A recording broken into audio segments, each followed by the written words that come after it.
हजुर मन्त्रीज्यू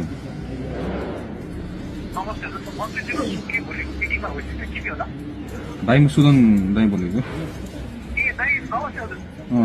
नमस्ते नमस्ते मन्त्रीजी के बिजी हुनुहुन्छ अहिले मिटिङमा हुनुहुन्छ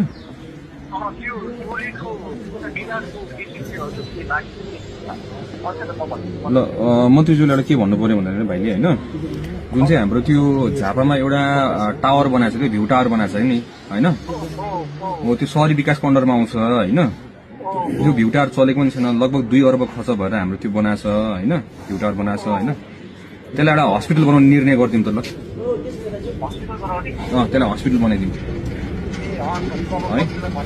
हस्पिटल बनाउने एउटा निर्णय गरिदिउँ त्यसपछि म स्वास्थ्य सचिवसँग कुरा गर्छु होइन अनि सरसामग्री गरेर किन त्यो झापामा त्यहाँ राम्रो हस्पिटल छैन क्या बुझ्ने पब्लिक हस्पिटल छैन होइन अनि त्यो भ्यू टावरमा त्यहाँ कोही मान्छे पनि गएको छैन केही बसेको छैन होइन झापा 5 हो झापा 5 त्यहाँको मान्छेहरूले एटलिस्ट उठेर राहत पाउँछ क्या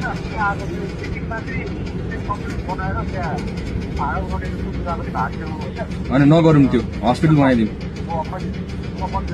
ल मन्त्रीज्यूलाई के भनिदिउँ ल है ल